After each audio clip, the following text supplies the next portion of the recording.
Betrayal in this context rarely looks like the dramatic, obvious kind. It is not usually the single, clear, unmistakable act that announces itself as betrayal and leaves no room for misinterpretation.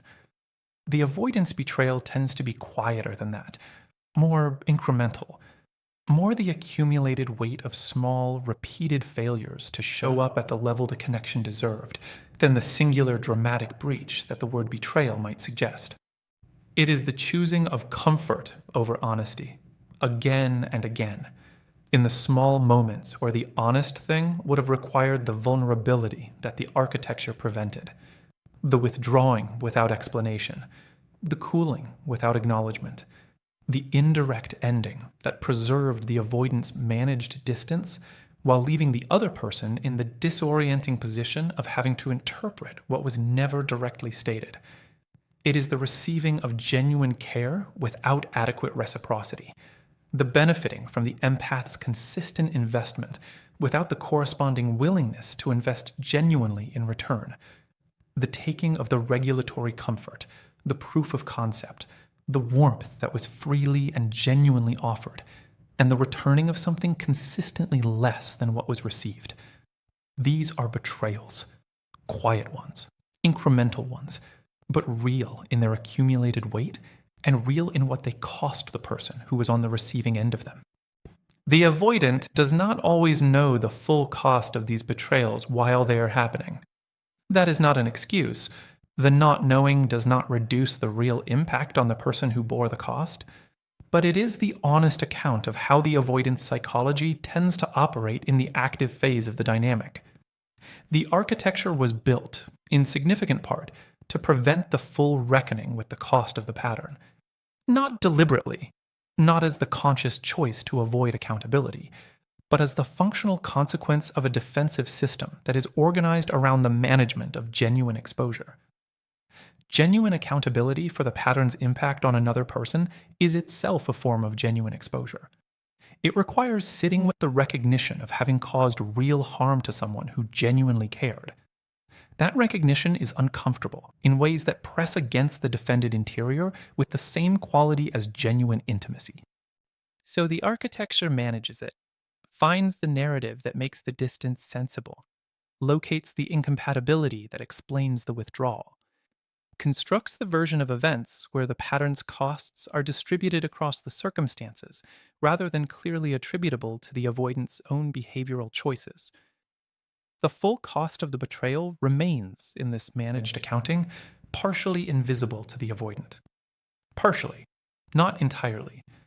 The guilt that was described in earlier sections is evidence that the recognition is present at some level. The going crazy after the empath's silence is evidence that the cost is being felt, even if not fully named. Something in the avoidant knows. But knowing at the level of felt discomfort and knowing at the level of genuine, honest, unflinching accountability for the specific impact of specific behavioral choices are different things.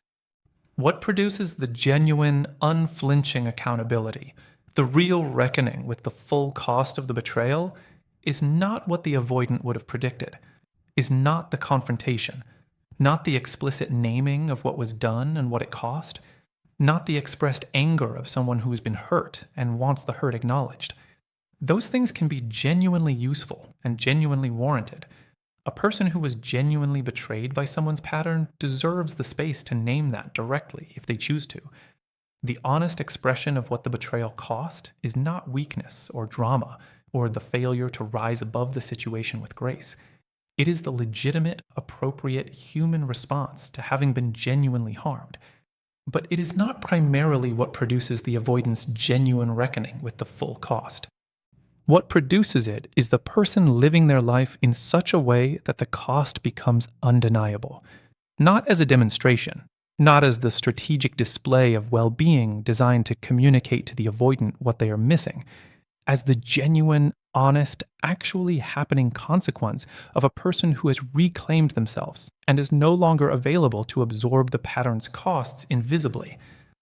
When the person absorbs the pattern's costs, when the empath's consistent reaching compensates for the avoidant's insufficient showing up, when the generous interpretation softens the behavioral reality, when the sustained investment maintains the connection through the quality of its own effort rather than through genuine reciprocity, the cost remains invisible to the avoidant in a specific and important sense. It is invisible because it is not landing anywhere the avoidant can see it. It is being absorbed by the person rather than being felt by the avoidant. The pattern runs and the other person carries the consequences, and the avoidance experience of the pattern's consequences is cushioned by that carrying. When the person stops absorbing, when the genuine reclamation means the costs are no longer being carried by the person on the other side, the costs have nowhere to land except in the avoidant's own experience. The going crazy after the empath's silence, the forced questions of the mutual no contact, the model disruption of the transformed person's changed orientation, the specific, uncomfortable, this is actually what the pattern costs experience, that the avoidant could not access while the empath was absorbing the costs. These are the costs landing, not as the delivered message of someone who is chosen to make the costs visible, as the natural structural consequence of costs that were previously being absorbed now being experienced directly. The doing this of the title is not a behavior, is not a technique, is not the strategic management of the person's own presentation in order to produce a particular experience in the avoidant. It is the genuine cessation of the absorbing, the honest, arrived at, this is what integrity requires, stopping of the compensation, the ending of the reaching that was maintaining the connection through the quality of the person's own investment, rather than through genuine mutual effort. The genuine returning of the person to themselves and to their own life as the primary concern of their own interior. That cessation is not revenge, is not the deliberate infliction of consequence designed to teach the avoidant something, is the honest response to a dynamic that has been asking more than it is returning. The natural, self-respecting, this is what genuine care for oneself requires, ending of the absorbing. And as its natural consequence, not its intended effect, its natural consequence, the costs that were previously being absorbed begin landing where they actually belong, in the avoidant's own experience of what the pattern produces when no one is compensating for it. The reckoning that follows is the avoidant's own. Its quality, its depth, its genuine engagement with the honest accounting of what the pattern cost someone who deserved better, all of that belongs to the avoidant, is not produced or controlled or determined by anything the person does. But the conditions most conducive to genuine reckoning are the conditions the person's genuine reclamation naturally creates: the absence of the compensating absorption, the direct contact with the pattern's actual costs, the specific, undeniable, cannot be managed around experience of what the defended life actually produces when the person who was quietly carrying part of its cost is no longer available to do so. Those conditions do not guarantee the reckoning. Nothing external guarantees it. The reckoning is interior to the avoidant and requires the avoidant's own genuine choosing to become the genuine, sustained, identity-touching engagement with change that actual reckoning requires. But they are the honest conditions, the ones that give genuine reckoning its best available chance. Not through strategy, not through the deliberate construction of conditions designed to produce a particular interior event. Through the simple, honest, self-respecting fact of a person who has stopped absorbing what was never theirs to absorb and is living their own genuine life instead, completely, in the ordinary days that belong entirely to them, and that are, as they have always been, the whole of the thing. The cessation of absorbing, the honest, genuine, not performed stopping of the compensation, does not happen in a single moment for most people. That is worth being honest about, because the framing of it as a thing the person does can imply a clean, decisive, once-and-for-all quality that the actual experience rarely has. The actual experience is more gradual, more the accumulation of smaller moments of choosing not to absorb than the single significant decision that ends the absorbing permanently. More the repeated, daily, sometimes easier, sometimes harder practice of returning the costs to where they actually belong, rather than the dramatic turning point that converts the dynamic instantly. Each small moment of not absorbing is real, has its own integrity. does not need to be part of a complete transformation to be genuine. The person who, in a specific moment, chooses not to extend the generous interpretation that the pattern does not deserve, who allows the insufficient behavior to be what it is, rather than reading it through the lens of the avoidant's genuine interior, that person is doing the thing, in that moment, without needing the thing to be completed all at once. The accumulation of those moments is what produces the genuine cessation over time. Not as the dramatic ending, but as the gradual, organic, this is increasingly what is true shift in how the person relates to the dynamic and to their own role within it. The costs that begin landing in the avoidance experience as the absorbing ceases tend to arrive in a sequence that is worth understanding. Not because the sequence needs to be monitored or managed by the person, but because understanding what the avoidant is actually experiencing in the aftermath of the cessation allows the person to receive whatever comes with the accurate picture, rather than through the distorting lens of hope or hurt. The first cost to land tends to be the regulatory cost.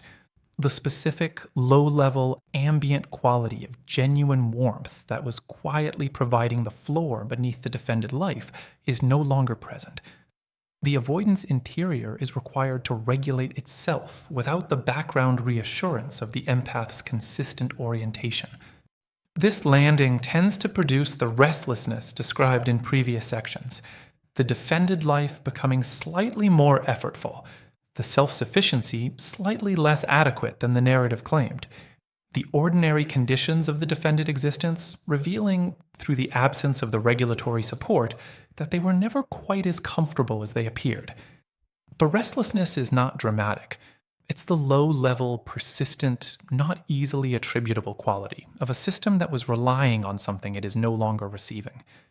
The avoidant may not immediately connect the restlessness to the specific person's withdrawal, may attribute it to other things, may attempt the usual management tools and find them slightly less effective than usual.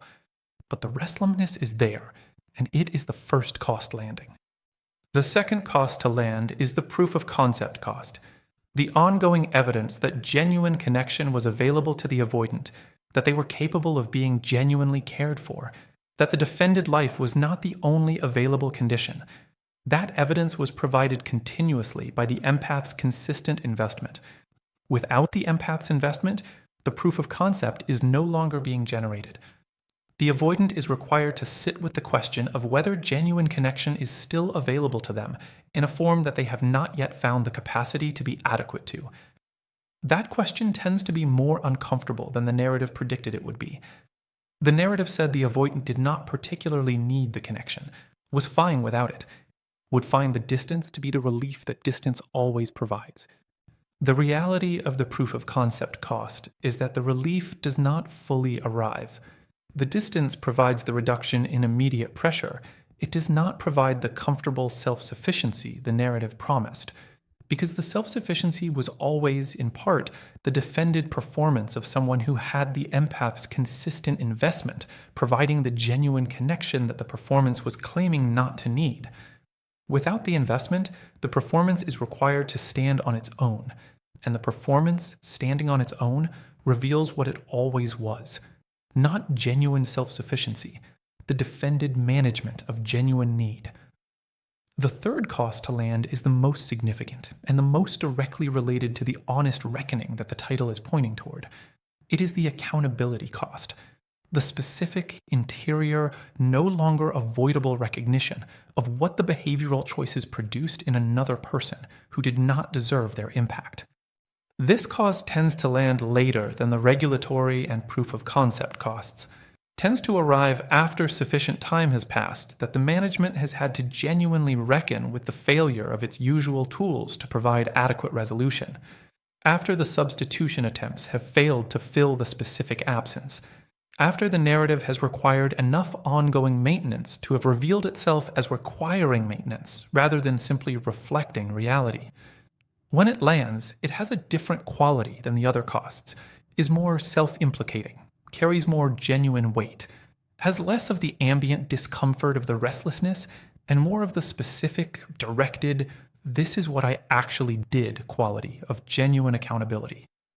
The avoidant in genuine contact with the accountability cost is not experiencing the generic discomfort of someone who is without something they were relying on, is experiencing the specific, honest, uncomfortable recognition of someone who can see, perhaps for the first time with genuine clarity, what the behavioral choices produced in a specific person, what the withdrawal cost them, what the indirect rejection, the managed distance, the insufficient showing up over the ordinary days actually landed as in the experience of someone who was genuinely, consistently, fully investing in the connection.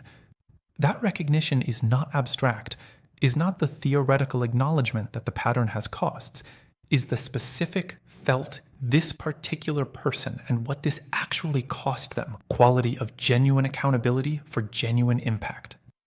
The reckoning, when it is genuine, tends to produce a specific quality of interior experience that is worth describing honestly, because it is the interior experience most conducive to genuine change. It is not comfortable. It is not the productive, forward oriented clarity of someone who has assessed their situation and determined the path forward. It is more turbulent than that, more the specific, unresolved, this is hard to sit with quality of someone who is genuinely confronting something about themselves that the management was built to prevent them from having to confront. The management was built to prevent the genuine confrontation with the gap between who the avoidant is in intimate relationship and who they would need to be to love someone adequately. The gap between the interior love that was always genuine and the behavioral expression that consistently failed to match it. The gap between the pattern that the architecture produces and the person that the genuine caring for another human being would require them to become. The genuine reckoning sits with that gap without the management converting it into something more comfortable, without the narrative finding the version of events where the gap is distributed across circumstances or attributed to incompatibility, rather than to the specific, honest, this is what I chose, even if I didn't fully choose it, recognition of the pattern's operation. That sitting is genuinely difficult, genuinely uncomfortable, and it is genuinely the only beginning available for the change that would close the gap. Not every avoidant who encounters the accountability cost reaches the genuine reckoning. That deserves to be said honestly, and without the softening that the hope-colored reading of the dynamic tends to apply to it. The management is sophisticated, has been running long enough to have developed considerable capacity for finding new forms when the old ones encounter conditions they were not designed for. And the accountability cost, however genuinely it lands, however directly it contradicts the narrative, is also something the management has protocols for addressing. The protocols are the familiar ones, the narrative that finds the version of events where the accountability is distributed rather than direct, the substitution that reduces the acute quality of the specific absence enough that the accountability's pressure becomes more manageable, the redirection of attention toward the avoidant's own experience of loss rather than the other person's experience of impact, the converting of genuine accountability into self-focused regret that is organized around what the avoidant lost rather than what the other person bore. These management responses to the accountability cost are real, and they are common. The genuine reckoning, the sitting with the gap, without the management converting it into something more comfortable, requires something the management is specifically designed to prevent. The willingness to be genuinely exposed to the honest truth about the pattern's impact, to let the accountability cost be what it actually is, rather than the version the management can work with.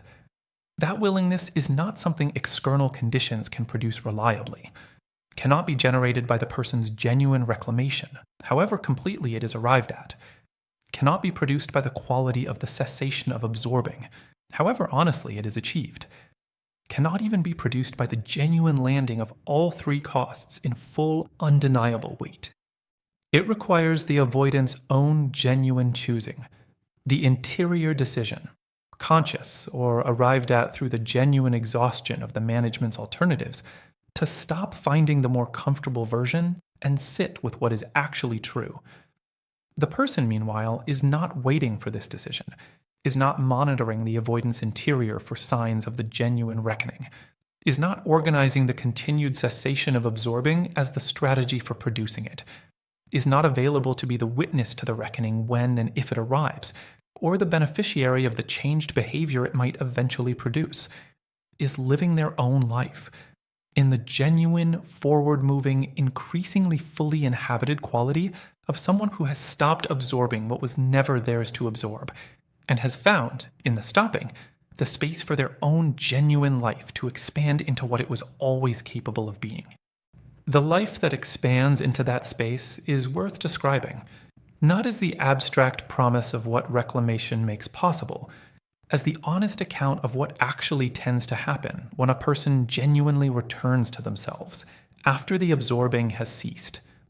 The interests that were backgrounded begin to claim their full share of the attention, not through the deliberate project of finding things to fill the time, through the natural, organic, this is actually engaging quality of genuine interest encountering genuine available attention and producing genuine absorption. The person finds themselves genuinely occupied by things that are genuinely theirs, not as compensation for the dynamic's costs, but as the natural expression of an interior that is increasingly genuinely its own. The quality of presence in other relationships changes. The friendships that received reduced presence during the dynamic's most consuming phase begin receiving more. Not through the effortful compensation of someone who is investing in other relationships strategically, through the genuine, increasingly available quality of someone who has more of themselves to bring, because less of themselves is being consumed by the management of the dynamic. The creative or intellectual or professional life expands through the genuinely available attention. The work that was being done at reduced capacity is done with fuller presence. The thinking that was being conducted with a portion of the available processing occupied by the ongoing question of the dynamic is conducted more freely. The specific, sustaining satisfaction of genuine engagement, the kind that requires the full quality of attention rather than the partial version, becomes more consistently available. These expansions are not performed, are not the strategic demonstration of a full life designed to communicate to the avoidant what they are missing, are the genuine, organic, naturally consequent expansions of a self that has more of itself available than it did during the absorbing. And they are their own reward, not the means to any particular end. The genuine, daily, unremarkable, quietly extraordinary experience of a person who is actually living their own life rather than managing the costs of someone else's pattern. That experience, ordinary in its texture, genuinely nourishing in its quality, is the whole of what the cessation of absorbing was always pointing toward. Not the avoidance reckoning, not the production of genuine accountability in someone whose management was designed to prevent it, not the eventual, potential, cannot be guaranteed changed behavior that genuine reckoning might eventually produce. The person's own genuine life, fully inhabited. In the ordinary days that belong completely and without condition to them, the avoidant may realize the cost of the betrayal, or they may not, or they may realize it partially, in the way that genuine costs tend to be realized when the management is still partially operational, felt as the restlessness, the proof of concept loss, the accountability arriving incompletely through the management's various deflections. The person's life does not wait for the realization to be complete, does not organize itself around the hope of the realization, or the assessment of whether the reckoning is genuine, or the monitoring of what the genuine reckoning is producing. Simply continues in the full, genuine, non-strategic, completely inhabited quality of a life that was always worth this quality of attention, and is receiving it now. Finally, completely, without the portion held elsewhere, in the ordinary days that are the whole of the thing, and always have been.